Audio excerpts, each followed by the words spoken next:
page, isn't it?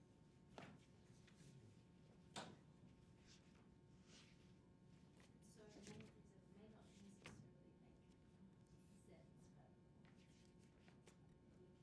discuss.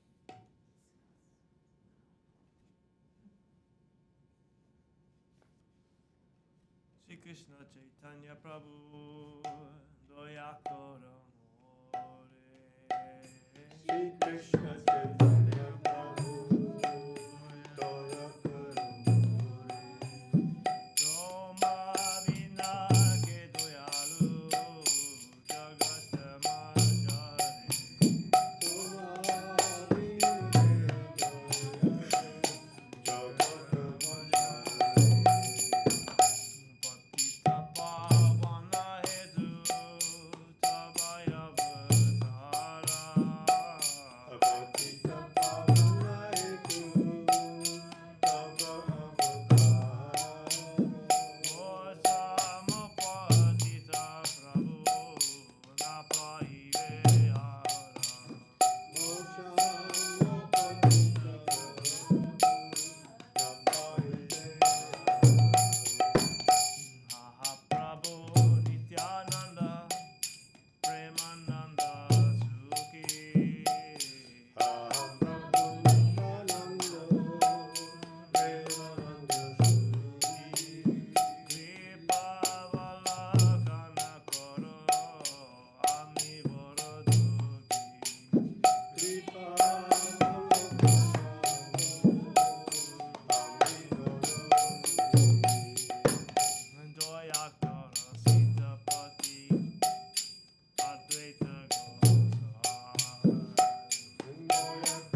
Guru, Gauranga.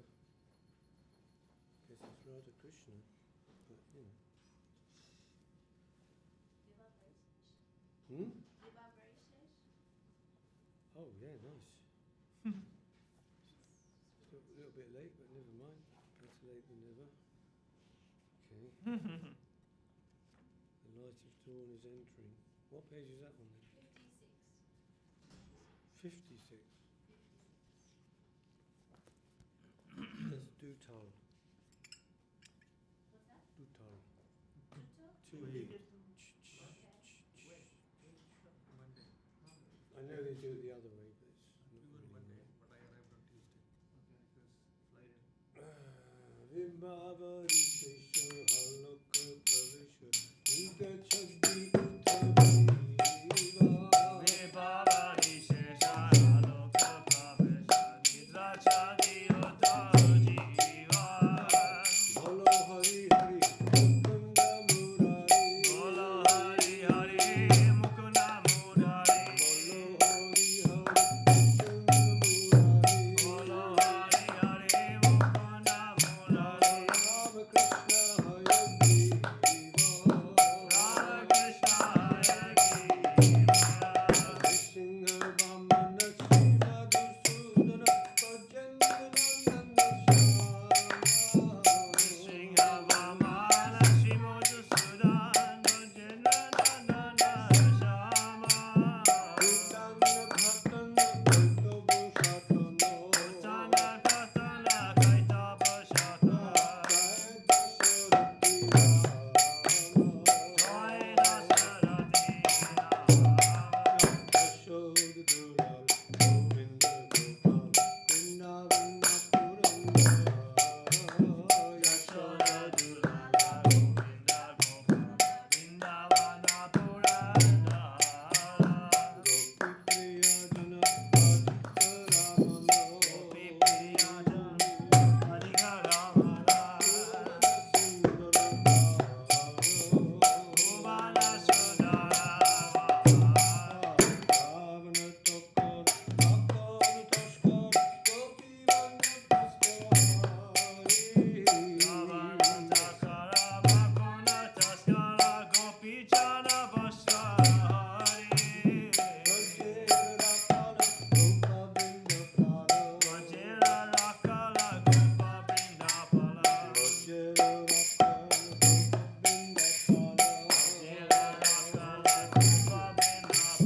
Chitta Hari Vamshi Hari Chitta Hari Vamsi Hari Yogendra Bandhana Sri Nanda Nandana Panchachanna Bhayo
translations, so we can take turns. If you want to see that. The night has come to an end and the light of dawn is entering. Obviously, some time ago. O Jiva soul, arise and give up your sleep. Chant the holy names of Lord Hari, who is the giver of liberation, the enemy of the Mura demon, the supreme enjoyer, the all-attractive one, and the horse-headed incarnation Hayagriv. Did he? Lord Hari incarnated as the half-man, half-lion Nrsimha. He appeared as a dwarf Brahmana named Upendra and is the killer of the Maru demon. He is the beloved son of the king of Raja, Nanda Maharaj, and is blackish in complexion. He is the slayer of the Putana witch and the destroyer of demon Kaitava. All glories to Lord Hari, who appeared as Lord Rama, the son of King Dasaratha. Would you like to read it? Sure. He is the darling of Mother Jasoda, the giver of pleasure to the cows, land, and spiritual senses, and the protector of the cows. He is the lord of the Vravan forest, the Gopis' beloved, the lover of Radhika, and the most beautiful personality in all the worlds. As Ramachandra, he brought about the end of the demonic king Ravana. As Krishna, he stole the older gopis' butter. He stole the younger gopis' clothes while they were bathing in the Jamuna. He is a cowherd boy of Raja and the protector of the cowherd boys. He steals the herds of all and always holds a flute. Lord Krishna is worshipped by the best of yogis and is the son of Nanda. He removes all the fears of the inhabitants of Braja. He is the colour of a fresh rain cloud and his form is enchanting. When he wanders about playing his flute, he looks very charming. He is the son of Yashoda and the killer of King Kamsa, and he sports in the rasa dance among the groves of Raj. Krishna engages in this rasa dance underneath the Kadamba trees, and he resides in the forest of Vrindavan. He increases the ecstasy of his devotees. He is the reservoir of all love and is the transcendental Cupid, who uses his flowered arrows to increase the loving desires of the devotees. He is the pleasure of the devotees' hearts and the abode of all wonderful qualities. Lord Krishna is the life of the river Jamuna. He is always absorbed in amorous pastimes, and he is the moon of the gopis' minds, which are like the chakora verse that subsist only upon moonlight. O mind, obey these words of mine, sing the glories of Sri Krishna in the forms of his holy names, which are full of nectarian meadows. Thank you.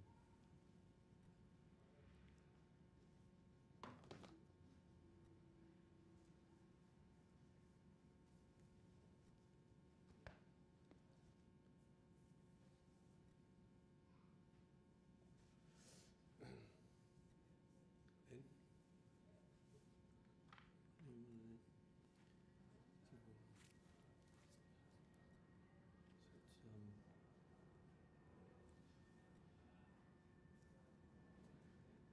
Page 230, continuing on in this vein of thoughts.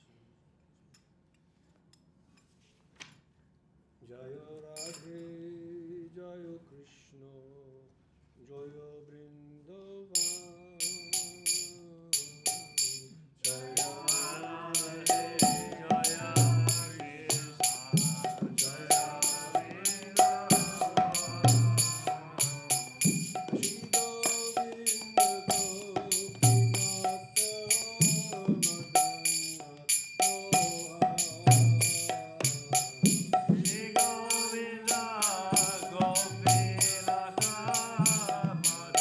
Namo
Om Jnanatimanandasya Gyananjana Shlokoyo Chakrur Urmilitam Jena Tasmai Sri Gurave Namaha Sri Chaitanya Manavishtam Stapitam Jena Bhutale Swayam Rupa Kadamayam Dadati Swapadam Dikam Bandeham Sri Guru Sijuta Pada Kamalam Sigurun Vaishnavangscha Sri Rupam Sagajatam Shahagana Lalita Sri Vishakam Vitangscha.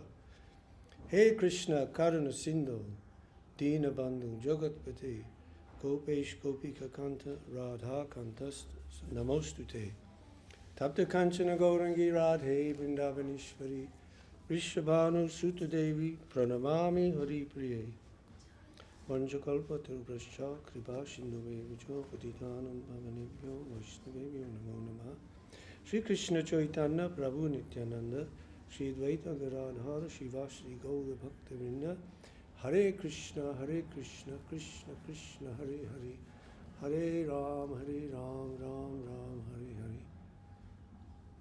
So here we are gathered here today in front of Lord Srimad Mahaprabhu and all devotees, and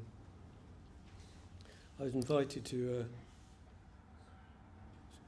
say something about Krishna consciousness, and came up with this title, which goes like this. We call it Material Existence and Spiritual Life, Finding the Balance. Or as I say, Finding the True Balance. Yeah. So this is a very important topic. Of course, we all come to the temple to hear about Krishna. The stories or the pastimes of Krishna and the pastimes of the great devotees and so on and so forth. But it's very important to try to make ourselves a solid basis in Krishna consciousness, what is generally called sambandha. So sambandha means, bandha means together, samabandha, to join together. So what does that mean? Join together what? It means to understand our own self in relation to the environment, the material environment, the spiritual environment, and what is our position, where we are, and to have some idea of the direction, where we want to go to initially. So if you direct your rocket on your launching pad in slightly the wrong direction, it may look like it's going the same way initially, but if it's like a little bit out, it's going to go into another. So there's very important, this sambandha gyan.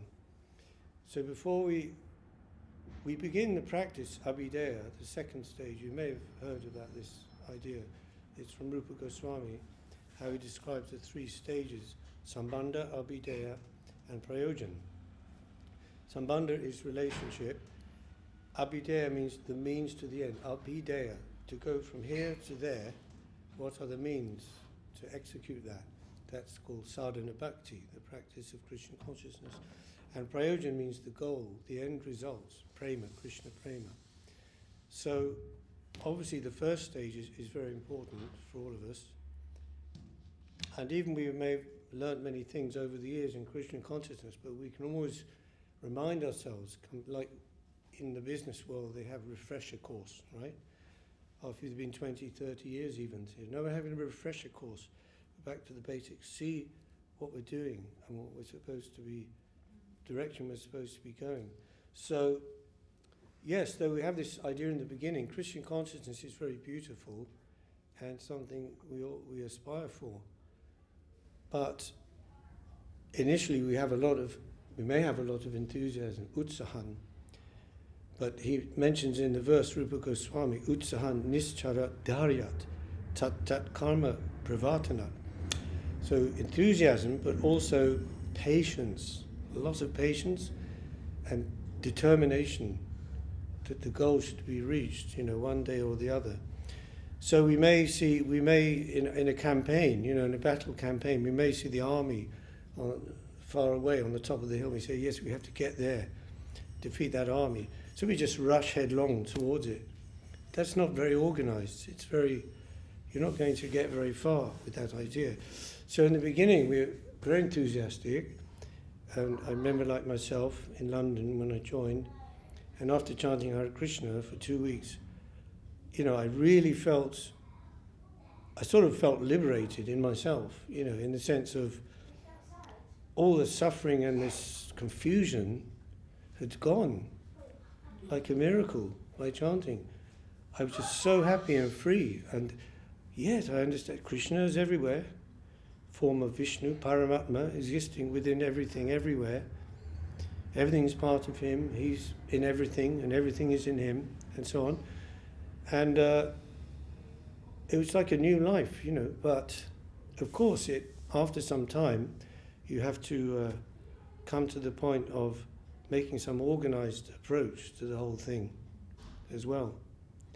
Like I used to read Krishna book on the tube train. Can you imagine doing that now? It'd be just unthinkable. I was so happy that all these people sitting there, well, in those days it was newspapers, not phones, newspapers, books, or whatever, talking. They have to know about this, they have to hear about this. Just we were in the bhajans, we were reading the translation there, the wonderful beauty of Krishna, his charm and his pastimes. So I used to do that, and I didn't care. Out loud? Out loud, standing at the end of the carriage, just reading it out loud. And people just didn't know what to do.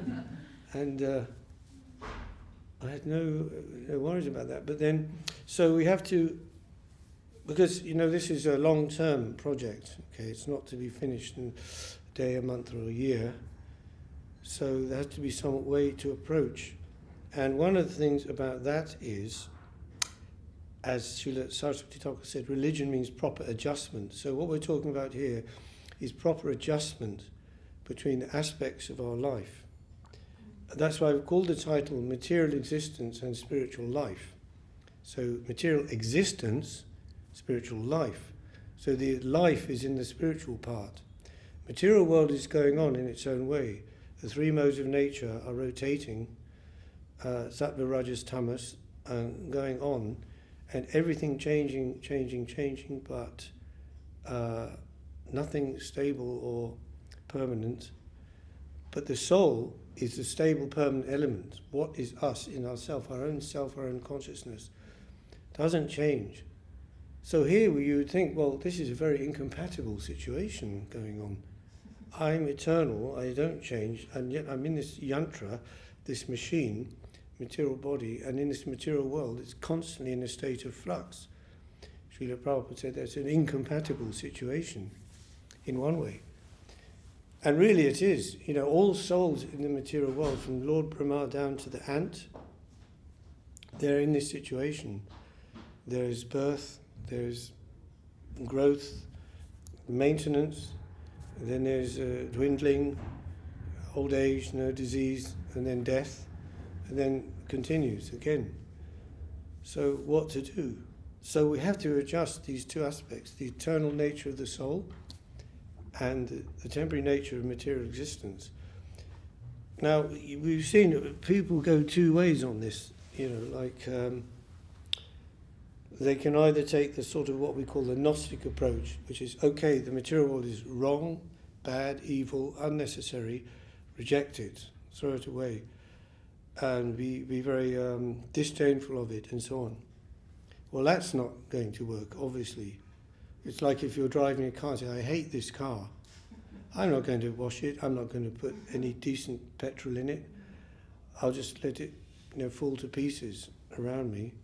No, that's not going to work. But neither we're going to take the approach that, as the Mayavadis do, the impersonalist school of thought, they say, to get out of this problem, they say, well, the material world doesn't actually exist. It's an illusion. No, that's not going to work either. Because if you go out on the road here, you say it's an illusion, and you don't care, you step out in the road and you get hit by a car, you'll soon find what is illusion and reality. So we say it's real but temporary. This is our view in the Vaishnava way. It's real insofar as it exists now, but temporary, in the sense that it's temporary. It had a beginning, it's existing for some time, then it will no longer exist, or at least in its present form. In that sense, it's unreal, as compared to the soul, yes. So, that's in the very beginning of Bhagavad Gita, this verse, you know, Nasato vidyate bhavo, nabhavo vidyate sata, 2:16.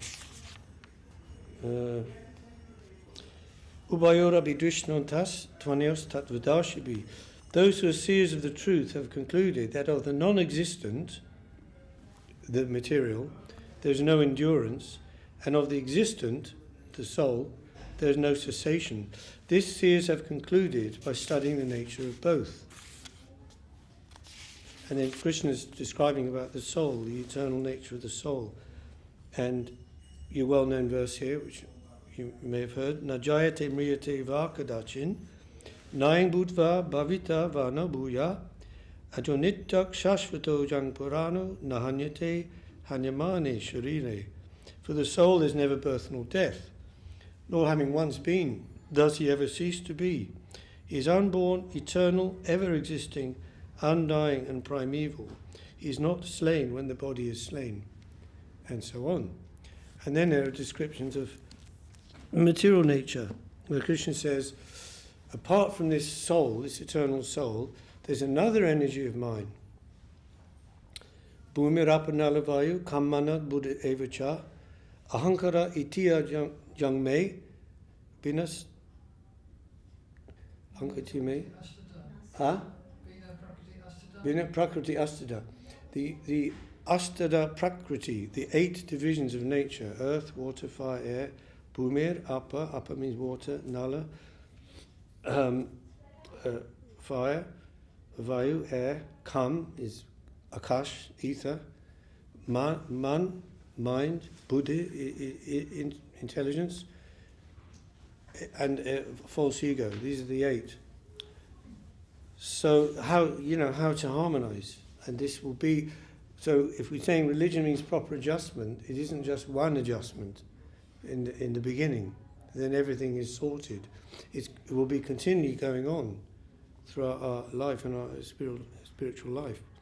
And as we develop, as we grow, hopefully becoming purified through practicing Krishna consciousness, anata nibriti shat, the nishta, tatas ruchis, tada, and then we become steady in our devotion. And as we become more and more clear as the mirror of the mind, the heart, Cheto Darpana Marjanam, Shikshastakam. Right? Darpana means mirror, Marjana to clean. As it becomes clean, then it will be able to reflect the reality more and more clearly. But at the same time as that, as the vessel is more clean, then just like if someone is, lying on the ground, if a person is very out, like they're drunkard or, they're just really out, lying on the ground, they can't fall any further. So for them, no rules or regulations or anything like that is necessary. But as one would go up, if a high court judge becomes a beggar in the street, you think that's a great loss and a great falling. So as the soul grows and expands in capacity, at the same time, it can be that the Maya energy will try to come and make obstacles. It's said that even the demigods try to interfere with the activities of devotees because they can become envious. The devotee will surpass them in relation to Krishna. So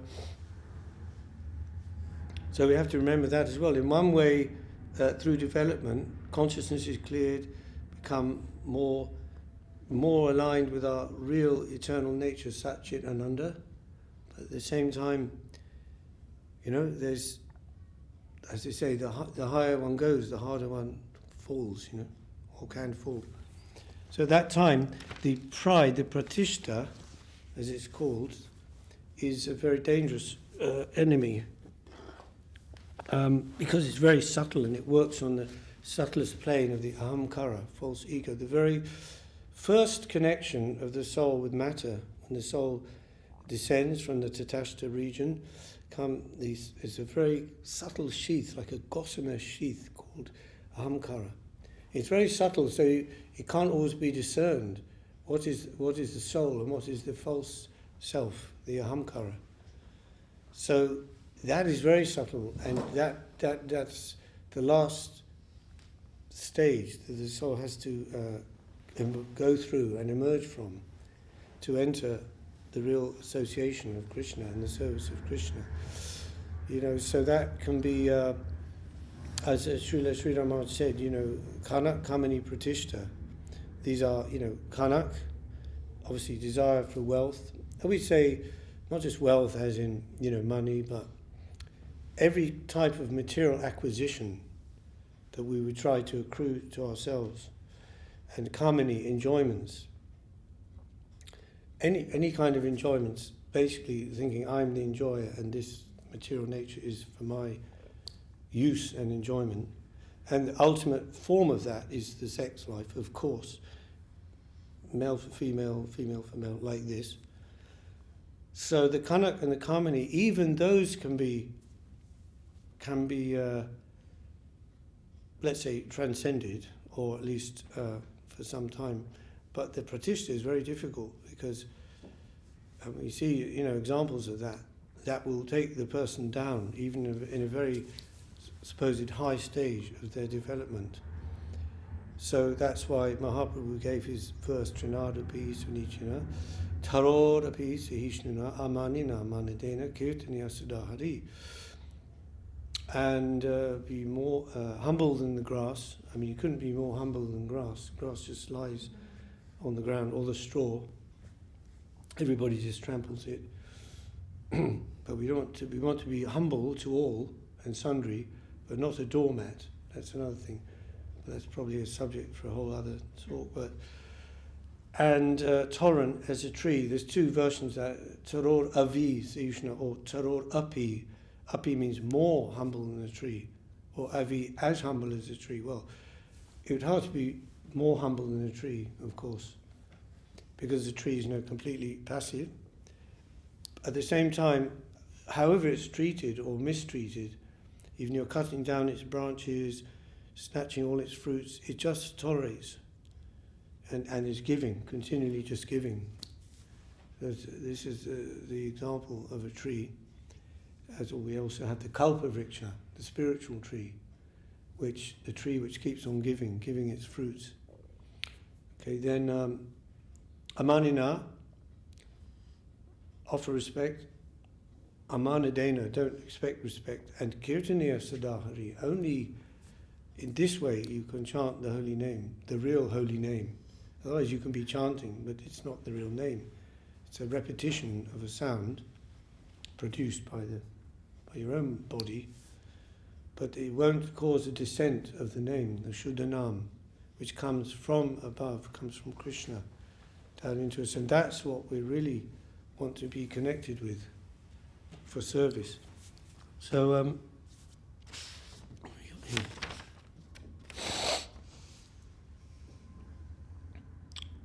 yes, so in Bhagavad Gita, Krishna says, Yoga Koshala Koshalam.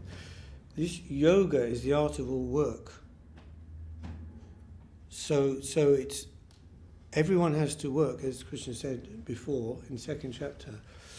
No one can exist. Embodied soul can't exist without some kind of work. Even if it's very basic, not anything very elevated or spiritual.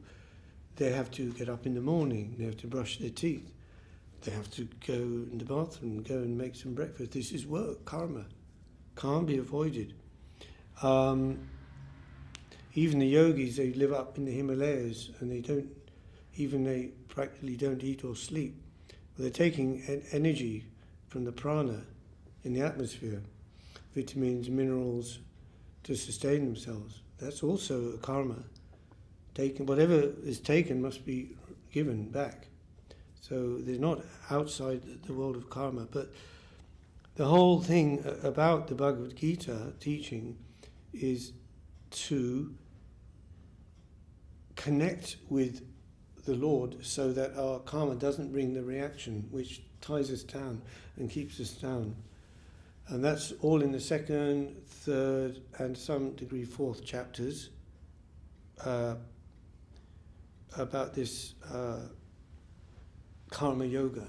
It's very, very important. So to work for some purpose, for the purpose of Krishna, service of Krishna. You know, it's like that's the difference between ordinary work, like good work, shubha karma, or pious work, which somebody might do. They might be helping so many people. They might be opening schools, opening hospitals, digging wells, planting trees. All very good, but without the Krishna at the center, it's shubha karma, it's pious karma. It will definitely not release him from the cycle of birth and death. Because Krishna says, even in the mode of goodness, that the soul has to come back to reap the results of their good work in that previous life. So that would mean elevated birth on higher planets or among the demigods, or birth in a good family, and so on and so forth. You know, just like a nurse, that's a very selfless work, you would think. A nurse is working constantly, you know, to help people in different ways. But of course, they're giving medicine. That medicine is made by the death of so many minerals, plants, animals, insects, I mean, whatever they use in the medicine. So that's also karma. So only by connecting with the center, Krishna, as Srila Govinda Maharaj said, then the result goes into Krishna's account, not my account. Because my account is very small, the capacity is very limited, and it can't take the weight of the karma, and that'll push me down. But if everything goes into Krishna's account, no problem. He can digest everything, just like the sun will, any unclean thing you put before the sun, it will clean it and purify it.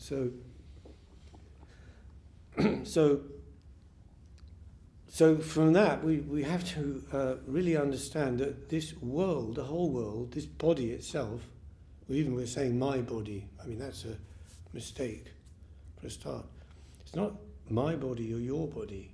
Before we had this body, I mean, where was it? It was somewhere in the ether, you know, material elements, and they've come together to form a vehicle for our soul to stay in for this duration of this life, up to the end of our karma of this life, then we have to leave. So that's also not our property or anything. It's come from the mercy of Mother Nature, from Krishna, and will go back to Mother Nature. And then our soul will go on and continue and take another situation. So the point is that in order to integrate ourselves in this, you know, and material and spiritual situation, it's very hard work. It's very hard work because, yes, we can come to the temple, we can chant Hare Krishna for hours on end, we can do, but then if we go back then to our ordinary life and we think, oh, this is my ordinary life of karma work, it's not spiritual. That's very wrong thinking. The two have to come together and merge and become one. So one unified unit is going to Krishna.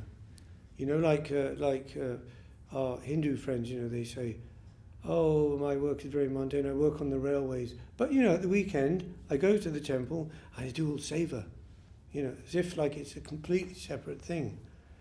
Okay, so yes, it's a separate thing in the sense of the direct engagement in the 9 processes of bhakti: hearing, chanting, remembering, serving, right, worshipping the deity, offering prayers, satyam, atmanivedanam, making friendship with the Lord, and surrendering everything to the Lord. Okay, this is spiritual activities in sadhana bhakti. But that doesn't mean outside that, then, oh, forget the whole thing. I'm just at home, I can't do anything it's a completely mundane environment, I may as well give up. No, if you live in a place, like I was living in a hostel, and there are so many different rooms, and people living in the rooms, and all changing, most of them didn't stay for more than a few months, and they're in their rooms, thinking, this is my room, and I'm sure they kept them very clean and nice inside, but outside the rooms, the corridors and the common areas, they didn't care at all. So let it go to hell, But it's Krishna's house, it's not your house, my house. So we can come and we can clean those floors and do what it needs to do to keep Krishna's house nice. Or if it's, we talk about chores, household chores, as if that's something unpleasant or something to be quickly got out of the way so we can do something we enjoy, right? Just imagine if you're washing up your guru's plates, or even Krishna's plates and pots, how carefully you would be doing that. Or, or washing his clothes, or anything like that. And that would be a great privilege, and you'd be ecstatic for that, to do that. But we kind of forget that, and we think that, it's only when I have to go to the temple and then I can do spiritual things, and the rest is just rubbish. No, not at all. Otherwise, we can't stay in the temple permanently, even 10 years, 20 years, 30 years. It's a training ground for people. Our mat, actually, it's a Bengali word mat, but it doesn't actually mean mandir, like the Hindu mandir, because a mandir is more like a church, right? It's a public place. Anyone can go in and out. It's very free. They just walk in, ring the bell. Like that. No, a mat is a monastery. It's for training people in spiritual life. So, that is where we come to take inspiration, and we try to render some service, as Guru Maharaj said, to the deities, to the devotees, and to the mat. Particularly said that on the Shinga Chaturdashi, which we just had. Funny enough, even though we say yes, we worship Radha Krishna, and we're not Narayan bhaktas, and we know the verse that Srila Guru Maharaj put in his Prapannijivanamritam, avoid thinking too much about Lord Narayan, lest you'll be hurled down to Vaikuntha. Hurled down to Vaikuntha? We're not even off the ground, we haven't even really taken off from this plane. No, but meaning, so yes, our exclusive line is Radha Krishna Seva, but what was that point? What was I saying just before that? I was leading from... we're worshippers of Radha Krishna, yes. Mahaprabhu, not Narayan. Yes, but what was to make some point about that? But yes, about Nishinga Chaturdashi. But so Guru Maharaj, he told like that, and of course devotees, they would go to the Pad, the Nishinga. Nishingapali on the parikrama and do their do the bhajans and offer respects and everything, but from a very fine thinking point of view, yes, that's correct, of course. But at the same time, Lord Nrsimhadev has, even among the avatars, he has some special position in relation to devotees, for protection of the devotees, right? As he protected Prahlad. And so on Nishinga Chaturdashi, then Sri Maharaj used to send a letter. It was the only day of the year he sent a letter to all the temples. In those days it was an aerogram, a blue one of those aerograms folded over, and it would be typed on an old manual typewriter, where when they do the point, the full stop, it punches through the paper. You can see all these holes. But it would be signed by Guru Maharaj in his hand, but typed, by someone else. And he would say like that, on this day, try to give some service for the deities, the mat, and the devotees. So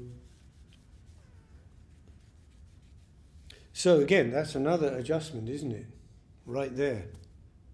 Narayan, Krishna, but in the absolute whole, in the organic whole, everything is integrated in a very marvelous and sweet way.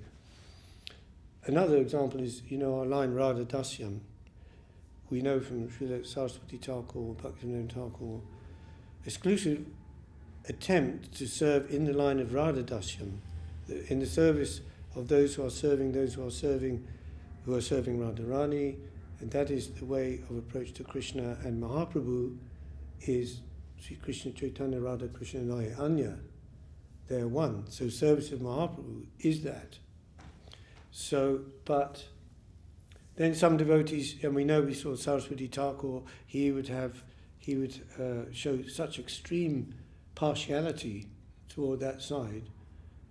Service of Radharani, not Krishna. The example in circumambulating the Radha Kund. And one devotee said to Saraswati Thakur, when he noticed this other group of people from Calcutta, devotees, but,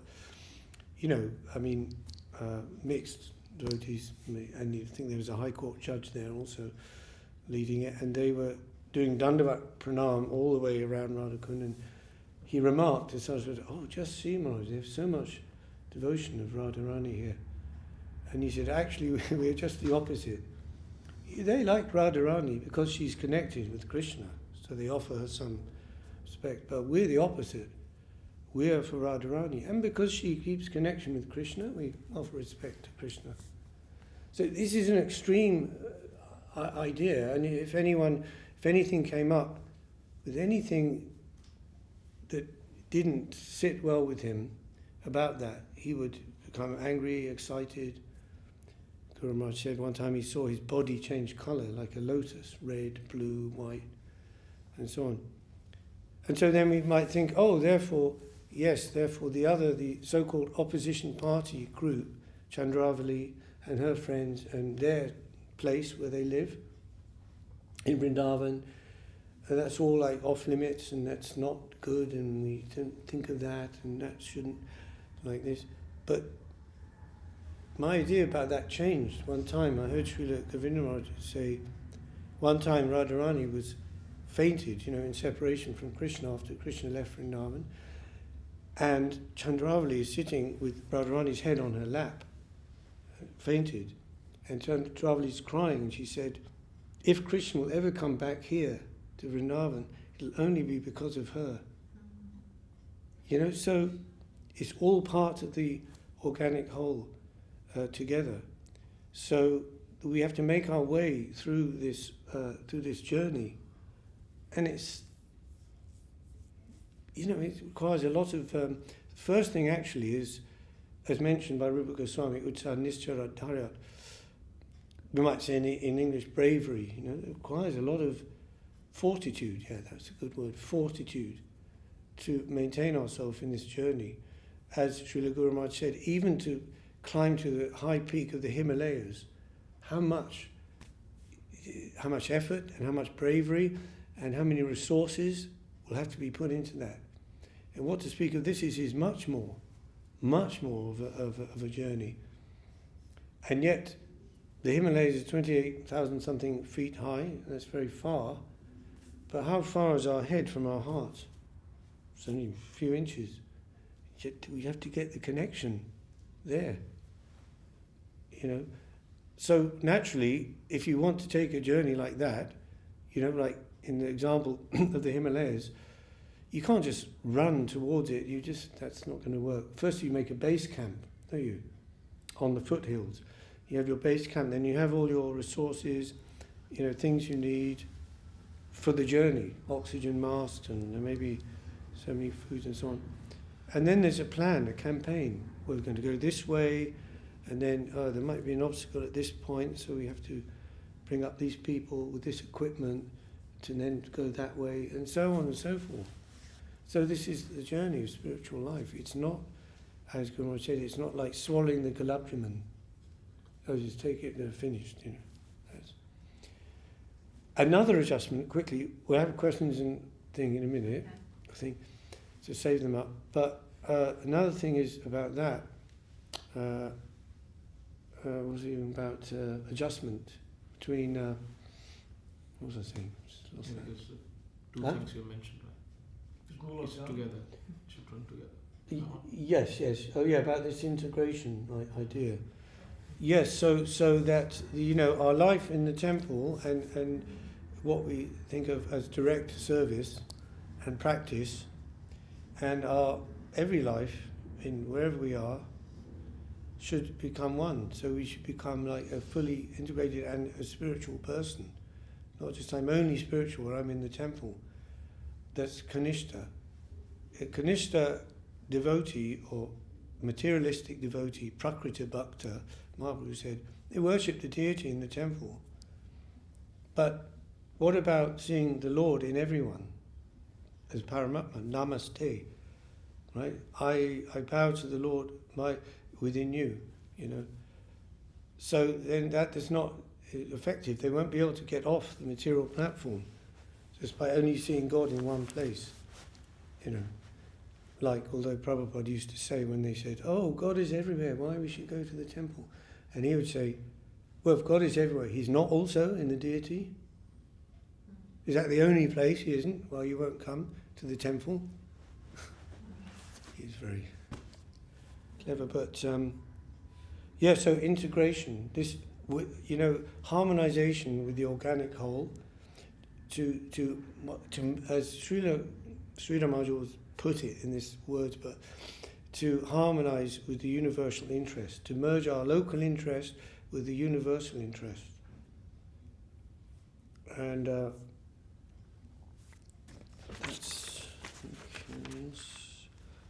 utility is the principle, yes. That means utility is the principle. There's nothing, that can't be utilized in the service of Krishna, of course. That has to be taken with some common sense as well. And so the environment is our friend, right? Not our enemy, ultimately. But the situation is, because we're spiritual beings, as we say, we're spiritual beings having a material experience, not material beings trying for a spiritual experience. Okay, but there's always going to be that little incompatibility, because if you're searching for satisfaction in the material world, in the forest of material illusion, as the Srimad Bhagavatam called it, you'll be frustrated every time. It's just guaranteed. It's just completely guaranteed, because spiritual being must have connection with the spiritual.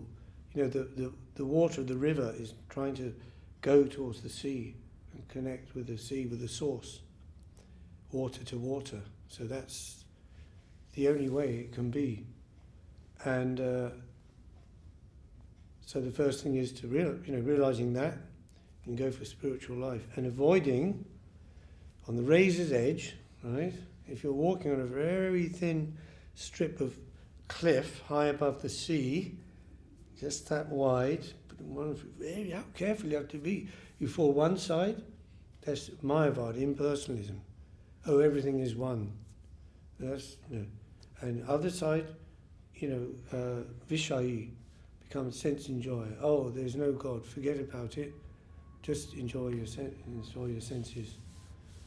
And so we have to negotiate. That's yukta vairagya. To use what we have, everything, but in the right way, connected. To understand ourselves as secondary, not primary. Primary means Krishna, the enjoyer. Everything for his enjoyment.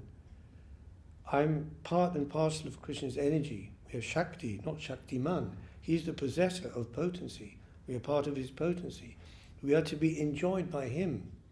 We are not the enjoyer, but we have capacity for enjoyment. Why? Because we're part and parcel of Krishna. So what qualities he has, we have, but to small, minute degree.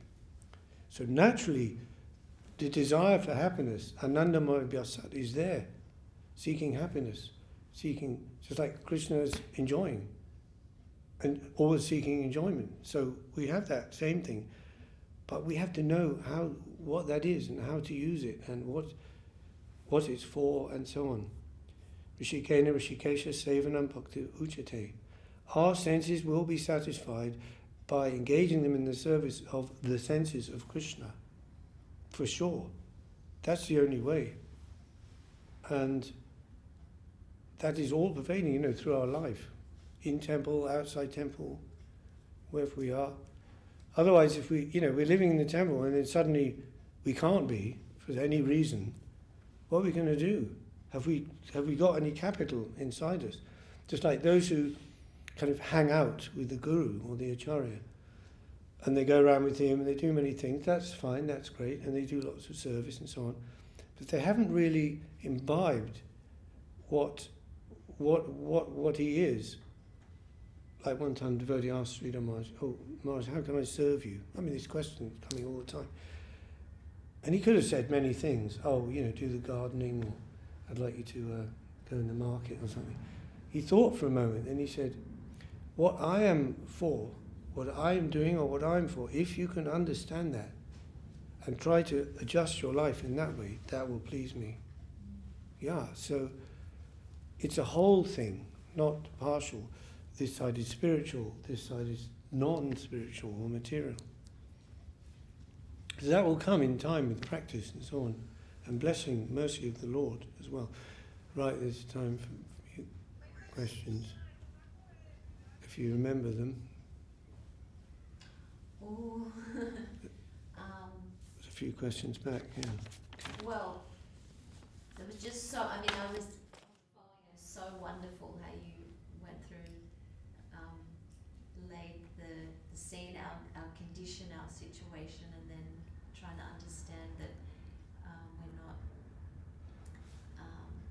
we have a spiritual life that's continuing either inside the temple or outside the temple, and to see the Lord everywhere. But then I'm wondering if you could, because so many things you covered, I'm just wondering for some maybe unfamiliar, when you talk about then we're embarking on a journey, right, and trying to reach this high destination, and if we're also to see that there's no difference and this is our life here and the Lord is everywhere, what is that you're talking about, that journey? Right. Well, I would say ultimately it's to realise that idea that, I remember when Srila Prabhupada, before he left the world, 1977 November, even up to almost the very last point, he was still doing the purports to Srimad Bhagavatam. And the last one he did was the Brahma Vimohan Leela. And if you see that volume, it's a slim volume, it's thin, the first early part of the 10th canto, and his other disciples continued after that. But in that part, the purports are very intense and very condensed, I would say. He was lying there holding the microphone like that to his mouth, speaking very slowly, softly. And he said, nothing happens without the will of Krishna. This is Krishna consciousness. It's almost the last teaching he gave in the purport. So, yeah, that's the thing to realise. That that's another adjustment. That the Krishna in Golok is wherever he is there, but at the same time, that's not like in linearly speaking, like thousands and billions and trillions of miles away. It may be described like that in the Srimad Bhagavatam. The material world is so diameter, then the 8 coverings, each covering is 10 times the thickness of the one before, and then you come out into the Brahma Jyoti, and then the Paravyom, and then, Vaikuntha, and so on. So in terms of but it's not like really a physical distance thing. It's like more, not that way, it's more like this way, like the sun is in the center and going out. So the center is actually everywhere, nowhere circumference. So the Goloka conception is everywhere. It's not somewhere else, So how to connect with that? Exactly. How to develop, try to develop towards in that direction. Obviously, there's 2 things here. One is our own attempt, effort, and the other is the mercy and grace of Krishna, and the will of Krishna, if he wants us to be there and to go in, which he does, of course, but So these two things are working, simultaneously, and hopefully they should meet in a point. And when the two things in the laboratory meet, and the chemical reaction, it bursts into flame, isn't it? You had the phosphorus and the water. I think so. Yeah, and so yes. So the furthest, it seems the furthest thing, but it's so near. Actually, Atma and Paramatma, they're not even. That's why it's easy to mistake them. Think, oh, it's the same. It's one. Everything's God. Atma and Paramatma, two beings within the body, Jivatma and Paramatma. But they're so closely related that they can easily be mistaken. But the examples in the Upanishads, the two birds in the tree, right? The one bird is tasting the fruits, that's the soul, right? And then the other bird's the witness, just watching, waiting for that bird to say, hang on a minute, all this business is not. And he feels, someone is there, hang on, let me. And he turns to see his friend. Then that's sort of the beginning, of course, But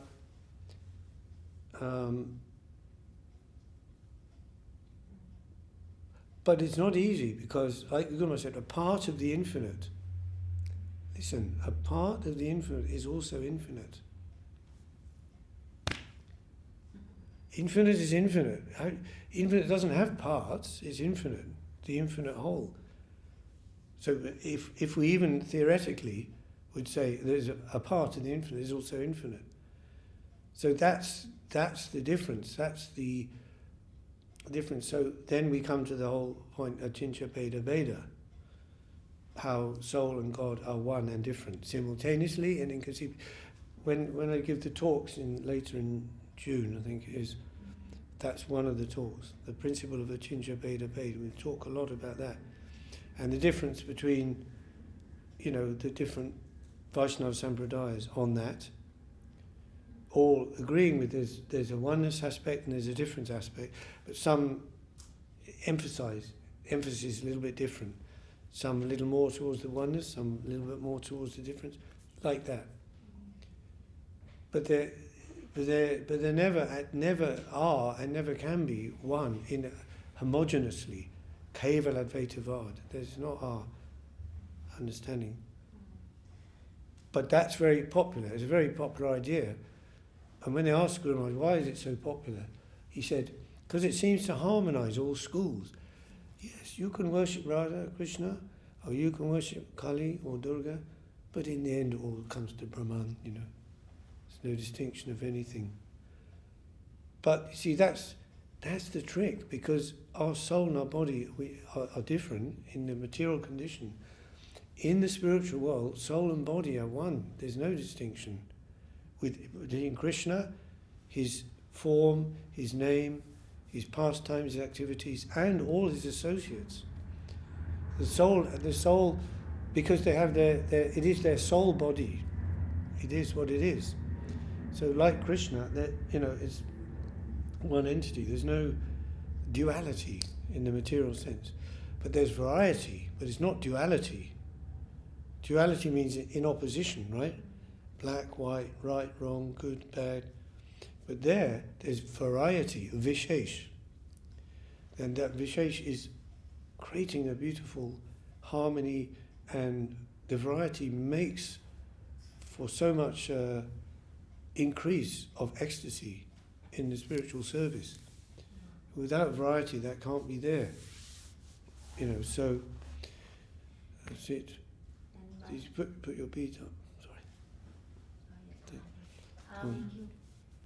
Because it's so high, what you're saying, just want, like, you mentioned every wave is favourable. I'm just thinking on a practical level for our day-to-day lives. The beautiful principle of how much every wave is favourable. Yeah. As a practice, could you just explain that a little bit? Well, every wave is favourable, but the question is, are we seeing that or not? It's like... What does it mean by wave? Like, well, every movement that, we mentioned about, the modes of nature and so on. And, like suffering. Suffering is the so-called, human condition, right? So how to deal with it, that's the thing. So you can take the view that, just try and avoid it at all costs. Take as much ibuprofen as you can, or other drugs, or, intoxication, or do something try to go to another place, or anything you can try. Okay, or the impersonalist view, I'm trying to understand it doesn't actually exist. It's not actually real, it's just something in your mind. Well, we say, no, if suffering is coming, that's coming from Krishna. See, that would be the difference. You wouldn't say it's coming from, you can say it's produced by material nature, but behind everything, every wave, is a movement, and it's personal. Because even if you strike a match on a box, we say, you look at it so-called scientifically, chemically, the chemicals in the match head are reacting, with the friction, and the fire is coming out. Yes, but behind that is a deva, an overseeing deva, the fire deva, they're called salamander. And when the conditions are favourable for a spark or a fire to be produced, then they can act on that and cause that result. So everything is like that. So devotee will see that this has come from Krishna to purify me, to help me. Conversation, do you mean what do you mean by what things? Like really breaking it down? Yeah. What? When we're looking at our lives, Yeah. when we're washing this, what are the ways? Okay, what have we got? Body, mind, words. There are 3 elements, right? So, so anything in that area, bodily things, mental things, and verbal things, waves coming through these mediums to us, from others. As you know, adhyatmic, adhibautic, adhidaivic, the miseries. This Mother Durga, have you seen the picture with the trident, 3 points? She's like prodding the jiva, with these 3, adhyatmic, adhibautic, adhidaivic. Our own body and mind, problems, physically and then mentally, of course, and then adhibautic, other beings, their thoughts, their ideas, their, it's everything, their opinions of us, their... So like every experience. Everything, everything. And then the natural phenomenal world with its changes, winter and summer seasons, matras parshas to kontia, it's all a flux, it's all coming. There's nothing to grab onto here, there's nothing to connect with that's going to give anything. We're to forget about that whole thing and just try to connect with Krishna's service. That's why we have a parampara, isn't it? Guru parampara. It's a channel through which this comes. Krishna says to Arjuna, it says, come down in this way, which I gave in the beginning, but it's become lost. Now I'm again telling it to you. Yeah, so we've been given the means, like the toolbox, but we have to use what's in the toolbox. No one's going to do that for us. So here's your toolbox, three drawers. Top drawer, it's a very, very fine instruments, like little scalpels and picks and things. Then the second drawer a bit more gross, and the third drawer, hammers and chisels. Yeah, so we have the tools, and every tool has a specific job can be applied to. Mm-hmm. Yeah, and we have to do that. We have to use that. So, like, I'm sure you know this story about there's different versions of this Indian story, but this is one of them. So the man went to the Guru and he said, "Oh, Guruji, can you tell me about God, reveal to me about God?" And the Guruji says, "Yes, God is everywhere and in everything, and everything is in Him, and nothing can happen, not a blade of grass can move without His sanction," and like this. So he went off on his way, and he's walking down the road, and the elephant was coming. and the mahout, on top of the elephant with his stick, and he's in the elephant's coming down the road, like a thin path. He's on the path, and it's coming closer and closer, and the mahout is saying, "Move out of the way, move out of the way." And the man's thinking, "No, everything is the will of God. God is in the elephant, God is in the man, God is in the ground and everything. No problem, no problem."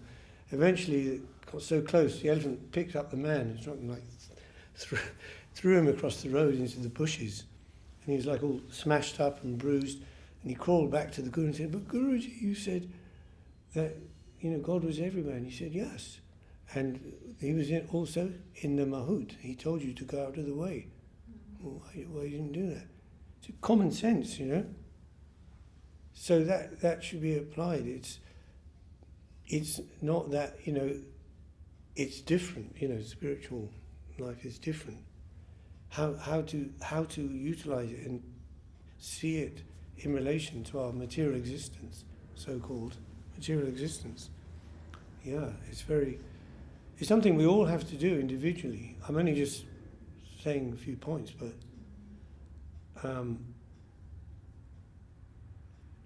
and we can sort of learn the hard way or the easy way. And the hard way, of course, is the kicks of Maya, just continually kicking us till we eventually surrender. Okay, but surrender again is ongoing.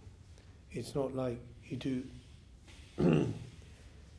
pranipat, and then, I've surrendered now. No, it's like, that's just the beginning. That's just kind of a symbolic way of saying, I want to surrender, Yeah, so then, and then so as we go on, the tests and things that happen to us will be just perfectly adjusted in the way that's the lesson we need to learn, so, a small child, you have to deal with them very gently, but then they grow up, they can be given sometimes sterner lessons, shasti, chastisements of Mother Nature. But as I said, we're seeing them as purification from Krishna. And how could we see them in any other positive way? That must be the positive way to see them. Otherwise, everything else is going to have some. It's not really going to be helpful for us. Can we ask, are there any questions? Yeah, questions. A lot. Any questions at all? Yeah. You gave the example of the nurse at the beginning. Yeah. When she's doing her job, it's a material job she's doing, but how can the nurse connect it to spiritual? I see. Are you a nurse, Materials? No. Okay. Yes, but like Krishna says in the Gita, karmana evidikaraste ma paleshu kadachana. Na karma phala hetubur naste sango stokarmani. You have a right to do your work. What is it? Nurse, doctor, housewife, shopkeeper, solicitor. But you're not entitled to the fruits. Na phaleshu kadachana. Actually, it means in the verse, Prabhupada translated, but you're not entitled to the fruits. But the verse actually says, but the fruits are for me. Yes, so karmana evidikaraste, do your duty, ma phaleshu kadachana, offer the fruit to me, or the fruits are for me. The karma phala hetu bhu, phala means the fruits of your work. And don't think because the fruits aren't for you to enjoy, I shall not work. I will stop my work. Yes? No, don't do that. Don't do that. Like the impersonalist, Shankarite, he'll stop all work. you know, because action produces reaction, no reaction, so I won't do anything. That's not practical, that's not real. Utility is the principle. At the same time, don't think that you're the cause of the results of your work. Oh, because I did work for 3 hours on this subject, then I've got a good result. I'm so great, you know? Because Krishna says, I am the ability in man, in the person. Even that ability, it seems like you did the effort, you got a result, but that ability to do that is Krishna, or from Krishna, you see. So it's just So we're instruments, huh? It's just that we have to change our way of thinking. We're not doing it for ourselves. Absolutely, completely change way of thinking. Turn it around completely. That not I'm the center, that God, Krishna, is the center. I'm just instrument. You know, it's a person writing with a pencil, but he's the pencil. But if he starts to think he's the hand, you know, no, we're the instrument, isn't it? Yeah. So, but they will do their work with full enthusiasm. They won't think that, oh, this is terrible. I can't. I'm not the enjoyer, so why I should work? No. Actually, that's more enthusiasm. Even Mahaprabhu, he gave an example, very nice example, which I kind of think was kind of strange for a sannyasi. I mean, okay, on the external or material level, Mahaprabhu is sannyasi. But he said, just like a man, or lady, sorry, is married, but she also has a paramour, you know, a lover, outside the marriage. So when she's serving the husband very nicely, but she's thinking of the paramour all the time. And in fact, because of that thought, she may be thinking, oh, I will meet with my lover tonight in such place, such. That is actually inspiring her to do her work for the husband more better. Maybe he will suspect something. No, so she'll be serving nicely. So this is an example of adjustment. We were saying proper adjustment. We're doing everything on the so-called material level, but it's for Krishna. That's all. That's it. With the, you know, thinking, feeling, willing is what we have, right? Body, mind, words. Thinking, feeling, and willing. But willing is, in that, out of them, willing for us in this stage is more important. Willing. Because our feelings, we can't always rely on them, you know? And thinking, we know that's sometimes crazy, right? So willing we can do. So love is an act of the will. It's not an emotion. So I have to feel love of Krishna and then I can say, no. You extend your will. You know, and that's different than wishing. You know, wishing is just, oh, I wish I could be in Hawaii. That's just a wish. But when you're willing, using your will, then you are shown the ways and means. Like you can wish you want to cross the river, but if you're really determined you want to cross the river, you will look for a bridge or a boat or something. How are you going to cross the river? So love is an act of the will, and later on it becomes to the emotion will come, spiritual emotion, and that's real. Then the question of is it real or is it not real won't arise, because you'll know it for sure. You know. So that's why our guru said, you know, we want devotion, not emotion. At this stage, yeah. So devotion, try to, you know, like they say, if you want to, if you're sad and you want to be happy, just force yourself to smile and think happy thoughts. Then you become happy. Right? You're extending your will for that. So it's something like that, you know. Not that it's false, I'm saying, you know, but yeah, so it's important. I think we've got to finish now. But this verse in the Gita, I can just say, in the 6th chapter, about this whole subject, about, it says, Yukta hara viharasya, yukta chetasya karmashu, Jukta Sapna Vabhodasya Yogo Bhavati Dukaha. He who is temperate in his habits of eating, sleeping, working and recreation can mitigate all material pains by practicing the yoga system. So we don't just want to mitigate all material pains, we want to serve Krishna, Satamara Krishna. But in terms of our yoga practice, daily practice, sadhana, he mentions 4 things: eating, of course, sleeping, yes, working and recreation. What's recreation? That's 4 things he mentions, and that's like 1/4. That's 25% of our life. You have to relax. You have to do things that you enjoy doing, right? Enjoy doing. But again, even then, not thinking I'm the enjoyer. That yes, I'm doing this thing. Maybe it's not directly connected with the Christian concept, but Krishna enjoy. May Krishna, you enjoy this. I have to do this. That's my low condition. Let's say, for example, watching a video, or going to the zoo, or going for swimming. It could be anything. But still understanding that somehow Krishna is the enjoyer. One thing Govinda Maharaj said was very nice, I thought, because we're always thinking all the time, well, I'm doing, trying to serve Krishna. It's what I'm doing, my effort, my thing. But he took it from the other side. Oh, I'm sleeping because Krishna likes me to sleep. I'm eating because Krishna likes me to eat.